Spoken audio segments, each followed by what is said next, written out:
आसो के सवनवा में, आसो के सवनवा में, आसो के सवनवा में कांवर कन्हिया उठाइले राजा जी कि चल के देव घर दर्शन कराई दे राजा जी कि चल के देव घर दर्शन कराई दे राजा जी।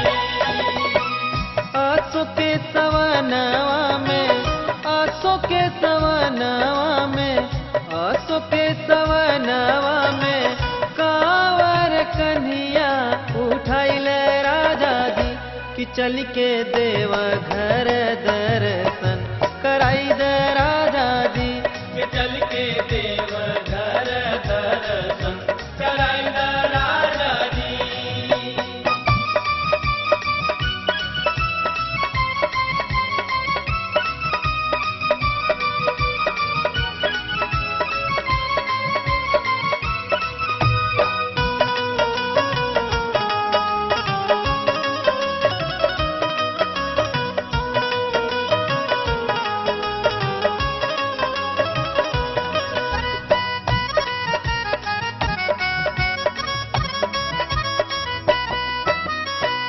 जलवा भरल जाई गंगा के किनारवा, लइके चलल जाई भोला के दुअरवा।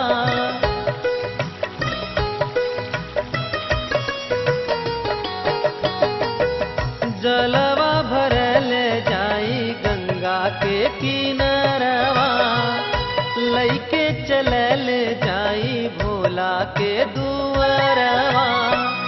विनती करल जाई, विनती करल जाई, विनती करल जाई आपन दुखवा सुनाई के राजा जी कि चल के देव घर दर्शन कराई दे राजा जी कि चल के देव घर दर्शन कराई दे राजा जी।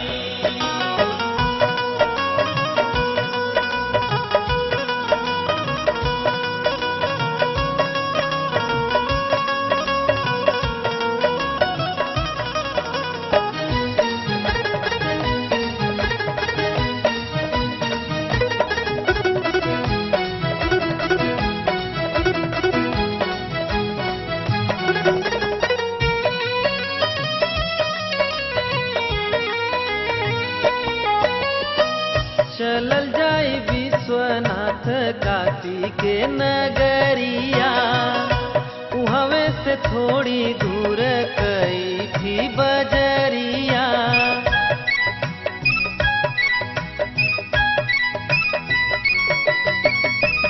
चलल जाई विश्वनाथ काशी के नगरिया, उहवे से थोड़ी दूर गई थी बजरिया। दूसरा कहाला काशी, दूसरा कहाला काशी, दूसरा कहाला काशी उहवे पे चल के घुमाई दे राजा जी कि चल के देव घर दर्शन कराई दे राजा जी कि चल के देव घर दर्शन कराई दे राजा जी।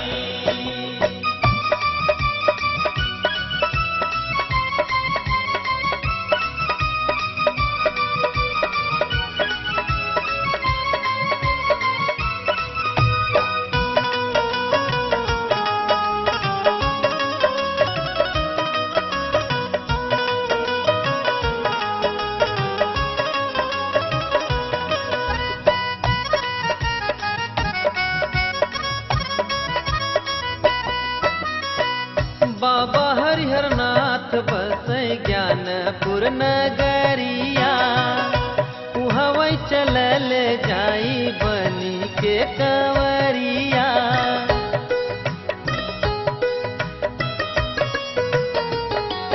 ओ बाबा हरिहरनाथ बसै ज्ञानपुर नगरिया, उहवा चलल जाई बनी के कंवरिया।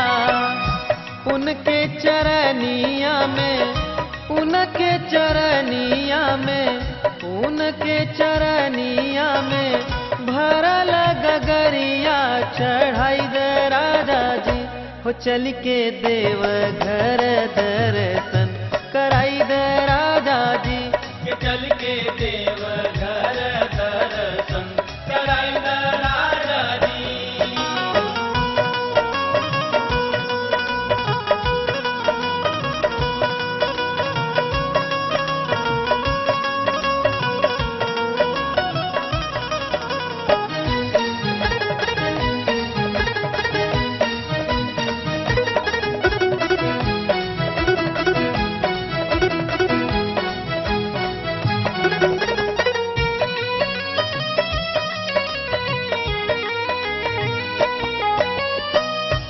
हवा से चलल जाई बैजू बाबा धमावा जग में बजे कर सब ही से ऊंचा नमावा।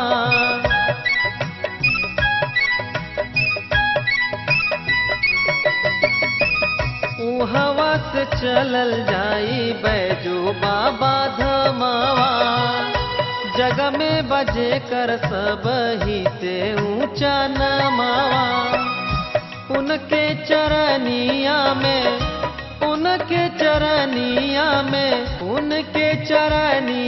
में गंगा जल जाई के ढरकाई राजा जी कि चल के देव घर दर्शन कराई दे राजा जी के चल के देव घर दर्शन कराई द राजा जी। आसो के सवनवा में की है सवनवा में कांवर कन्हिया उठाइल राजा जी कि चल के देव घर दर्शन कराई दे राजा जी के चल के